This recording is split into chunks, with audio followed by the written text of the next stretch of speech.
Testing 1, 2, 23. Bam. So today we're going to do fan questions, Marcos. Let's blast them out right quick. Boom. Because we've been getting a lot of questions. Honestly, we've been posting about fan questions so that you guys can send them in, but not necessarily for us to answer them because we're nobody special. Exactly. It's more for the guests. But since you guys have been asking us specific questions, we'll answer them. Yeah. But don't think we're arrogant in any way because we got this podcast and this page and, we're rolling in Rolls Royce. We don't have a Rolls Royce yet. What? But, I mean, what? What? I'm rambling. Sorry. Boom. Okay. So the first fan question, Marcos, is... This is from X Tech Geek X. We know this kid well. Where did the nicknames come from? Murky Deep, Creepy Lanky, Sneaky Lanky, Lanky Bros, etc., etc., etc. For those of you who don't know, we are the Lanky Bros, a.k.a. Show the Art, a.k.a. whatever you want to call us. Dumb. So answer the question, Marcos. Oh, okay. Well, Because we're lanky. We have a lanky stature, and then we developed the what is it called when you're before like I forget what the fucking I'm not good at an English class, but creepy is just the adjective to describe Marcos, and sneaky is just the adjective to describe me. Because of our jiu-jitsu games, it's simple, guys. Like, just look at the context clues, for God's sakes. Holy crap. You never roll with Marcos and felt like, man, this is creepy? yeah. You never roll with Abe and think, man, this is sneaky? Like, duh. Anyway. Think about moving bushes. Bushes just moving behind you. And there's two eyeballs. That's me. And, think about you walking down the street. It's very dark out. It might be Newark. It might be Pennsylvania. It might be anywhere. And somebody just sneaks up behind you. That's me. Yeah. Yep. Next question. Next question. From Amesy Pie. Oh. When are you tossing Show the Art Abe and putting on the real talent? # Show the Art Ames. Oh. You have to answer that. Well, you're the one who he's talking about me, so you have to answer it. Oh. Probably never. That's right. Sorry. Nice try. You want me to get one? Yeah, if you have one. Yeah, next question. This is more of a serious question from Chine K. Why is the leg lock game so dominant right now? And what are you doing to stay ahead of the curve? Well, we're not ahead of the curve because we're not drilling leg locks too much, but that is the way to stay ahead of the curve, by learning and practicing everything. But why is the leg lock game so dominant right now? I don't think it's so dominant right now. It's only dominant in one realm of competition, and that's the sub-only competitions. So you can't say it's so dominant right now. I think we have to blame the mass conditioning of the past. For the longest time, leg locks, foot locks, any lower body attacks were forbidden. And I don't know why. I always had an affinity for leg locks. I practice them today. I drill them. I love them deeply. I want to be a total threat. I think all all jiu-jitsu people should strive to be a complete, total threat. Boom. That's it. And not to say that anybody who's dominating with leg locks in their realm, I'm not making fun of them or putting them down. They're excellent at what they do. Monsters. I look up to them, but they're not dominating the entire sport of jiu-jitsu. We can't say that. They're dominating in a specific realm. Yeah. Yes. Currently, yes. True. I love them. Okay, man. The next question. What are your opinions on a belt ranking system? What qualifies someone to get stripes? What qualifies someone to get a new belt? Is attendance enough? Should competitors be held to a higher standard from at Billy Boombastic? We know that scoundrel. I believe a stripe represents a period of growth. Generally, they say you can obtain a stripe within 3 months to 6 months. In 3 months' time, you should have progressed in some sense or another. To me, stripes, promotions, ranks, they represent periods of growth, and you reflecting that growth in your performance on the mats. Bam. Well said. And that comes to my part of the answer. Don't worry about the stripes. Don't worry about the belts anymore. I know when I was a youngster, how did Snoop Dogg say? A youngster? Youngin, probably. When I was a youngin, I worried about the belts and the ranks too much. Not like where it was getting overwhelming, but I was worrying about it. Now I don't care about it coming. I'm just caring about getting myself better, and it'll come as a byproduct. But even in that case, it's not a byproduct that I should like be celebrating up and down. Oh my God, I got a stripe. It's like a life-changing event. When I become a black belt, it's not going to be a life-changing event. It will be a life achievement, but it won't change my life too much. So I can't put too much stock into that moment happening. You just got to worry about the now. So stop worrying about it. It'll happen when it happens. The more you worry about it, the more you're going to drive yourself crazy, and people are going to pick up on that and think, man, dude, you need to relax on this, getting this stripe thing. Yeah. Just train. Strive to be performance-orientated, not results-orientated. The results will come. Sucker. Okay, next question from J.G. Keenan on Instagram. I experience peaks, plateaus, and sometimes valleys in training. Any particular mindsets or mantras for each that can make us better? I'll just start with that. There's a lot of... Okay. He asked a lot of questions and sub-questions and sub-questions. Right. You know, when you devise a mantra, when you think too much, you go away from the actual the objective. Maybe. What was the question again? Yeah, it's a weird question. Not weird, but long. I experience peaks, plateaus, and sometimes valleys in training. Any particular mindsets or mantras that can make us better to overcome these peaks, these valleys, these plateaus, these valleys? What do you say to yourself to help you get past these tough times, essentially? You just got to be with it. These tough times will come. These tough times are necessary and essential for progression. You just got to go with it. You can't fight against it because you put more energy into it. Ignore it and just keep moving. Word is bound. Next part of that question, when trying to learn off the mat, for example, watching videos, what is the best method to stay focused and not get lost in the sea of content? Yo, is that a direct hit at us, dog? This guy saying, hey, man, you guys put out too much stuff.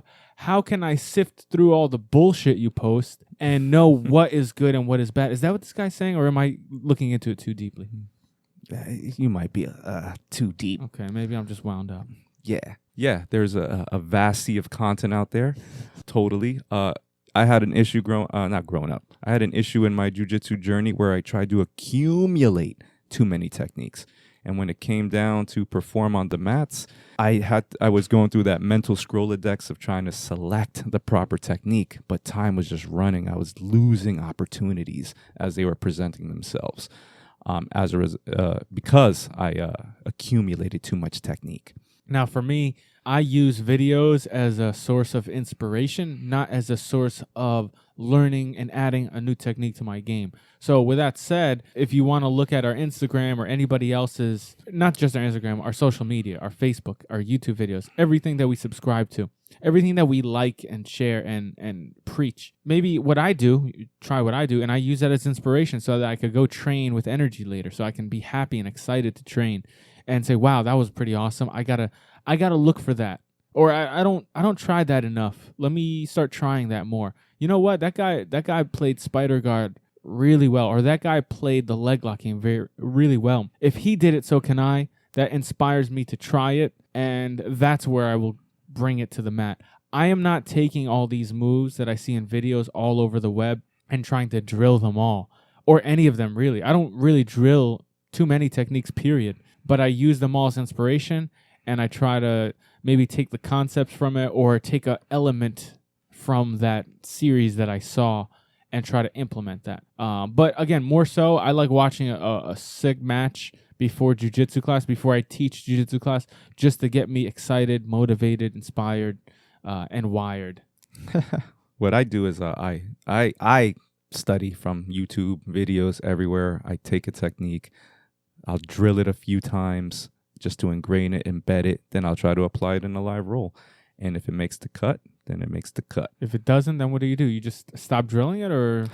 Stop drilling it, leave it alone. But then it appears out of nowhere somewhere, and then it's back in. Mm-hmm. So. And my philosophy on that is you can bypass learning and implementing, bypass drilling. Just visualize. If you really want to try something, don't worry about spending hours drilling it. Worry about spending hours trying to pull it off while you're rolling. So really all you have to do is, and this can help you, just make a list of what you want to try, and then right before you slap hands with your partner, run to the side, put on your mouthpiece, take a look at your notepad, and then try to do that right then and there. It's as simple as that. Cool. That could be a good thing for you. Have fun with it. Open up your game, show your art, have fun. Do you guys journal techniques learned or post-training performance? If yes, best method. Oos.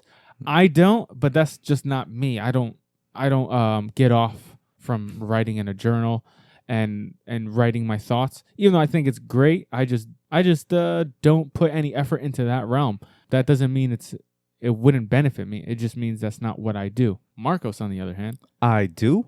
he gets off doing that. Yeah.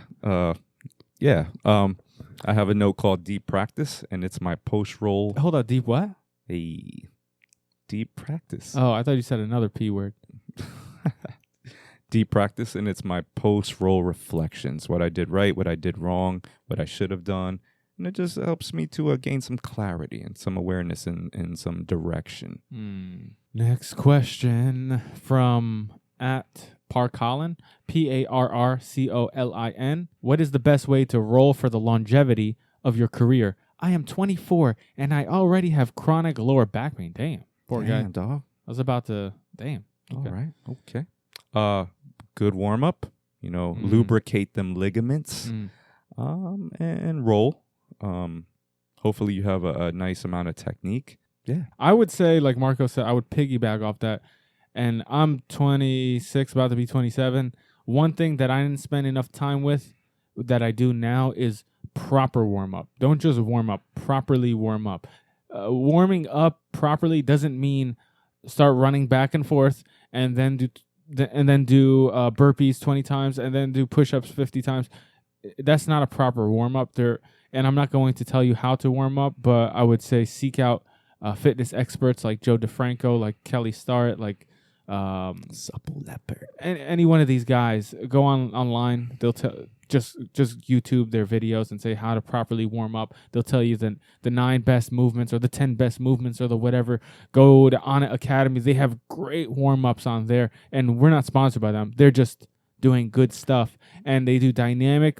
Just go put your body through all these movements, and it doesn't have to be fast. Think of your body. You're about to train. You're at 0. You need to go to 100. Don't jump right to 100. Your warm-up should be slow, steady. Maybe it can increase as you go along, but you shouldn't start the warm-up with 20 burpees. It should be basic, simple movements to start the engine, to rev that engine, to lubricate all those pipes and tubes and tubulars and rims. So tubulars. So do it like that, and then try to stretch throughout the day. And it doesn't have to be all day. We're not Bruce Lee up in this joint. Whoa. But try to stretch whenever you remember to, whenever you get a chance to. Which for me is never. Yeah. I don't have a good memory. But we get students that come in late, and we're like, okay, warm up on the side because you missed the warm up. So you warm up on the side. You have to skip the first drills. We don't say that, but that's what we're thinking. Sure. And then they sit down and they stretch one leg for like 14 seconds. Yes. And then they hop into class. No, it's not acceptable. Don't stretch, guys. Don't do static stretching, just sitting there touching your toes. Don't do that. Do dynamic stretching, which is stretching through movement. Yoga is a form of that because they move from this position to that position. And again, going back to these guys like Joe DeFranco online, just look at their videos. They're going to show you these dynamic warm-ups, which you're stretching by putting your body through movement. The only way there's not one way to stretch by just statically holding a position. No, you can throwing 30 kicks is stretching your groin. You know what I'm saying? Throwing 70 kicks is stretching it even more. So you can stretch through movement, and that's what we need to do. That's how you can increase your longevity in the sport. And one last thing, use the foam roller, use the lacrosse ball, try that stuff. It might look silly that you're sitting on a ball and it disappears. What? Hey. But it works, so trust me on that. Just don't gyrate on a ball. Okay.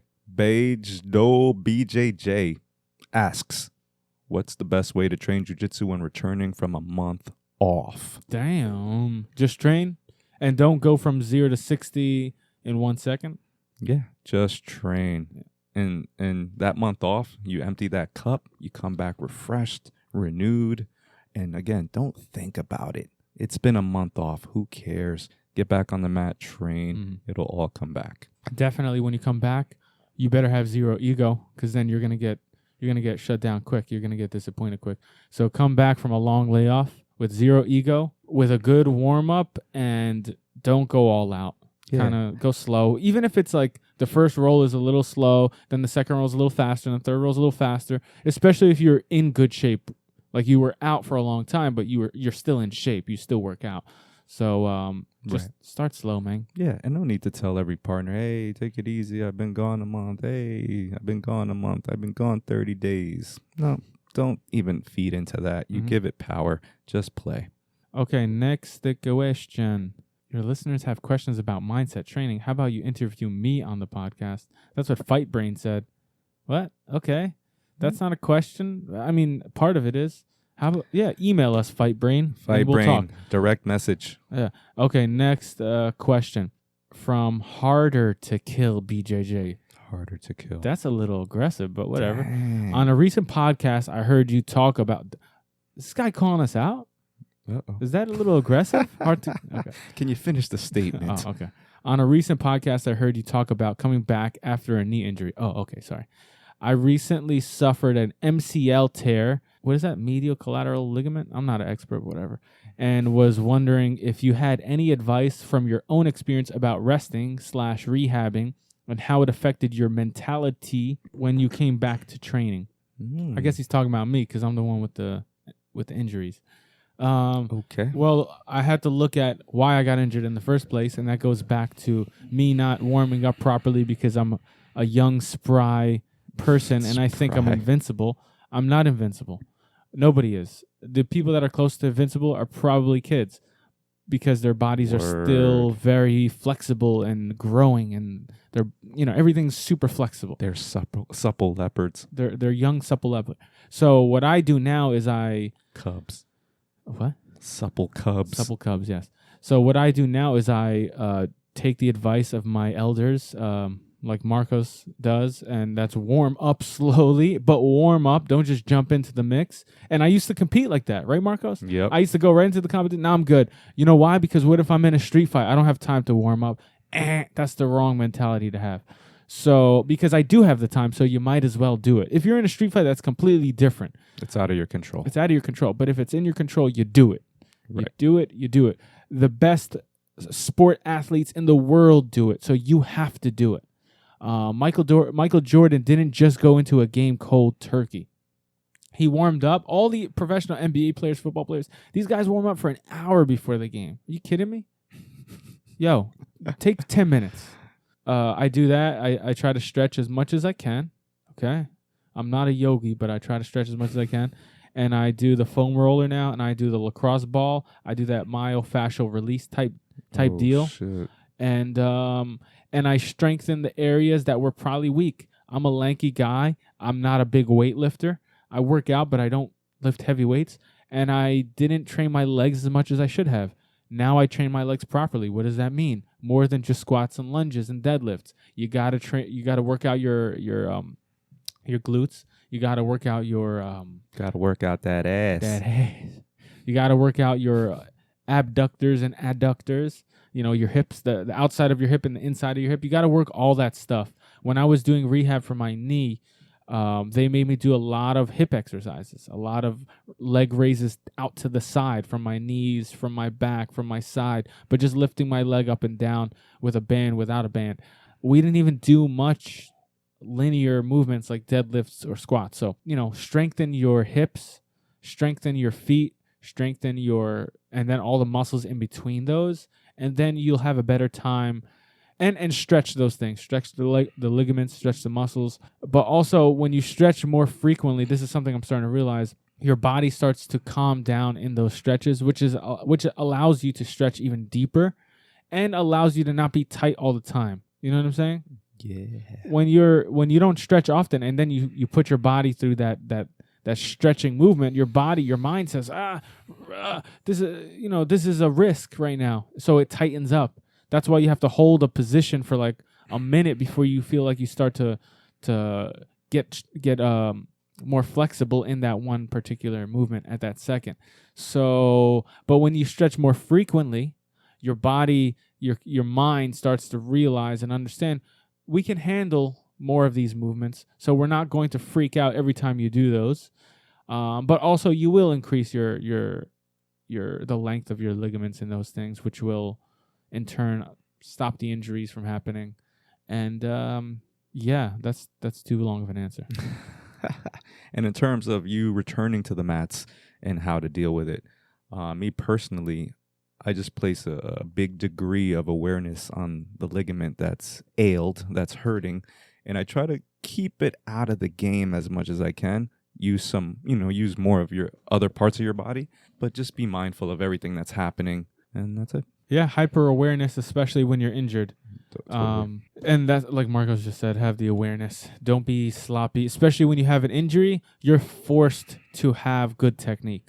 Right. And hopefully that will carry on far beyond your being injured when you come back and you're 100% healthy. Now you're starting to realize, man, posture matters. Not because posture gets you out of the closed guard. No, posture doesn't break your back. Doesn't get you what's wrong with you? Spinal. So you don't break your back like Mike Tyson said, remember? Mike Tyson broke his back off that hoverboard. That's right. Yeah.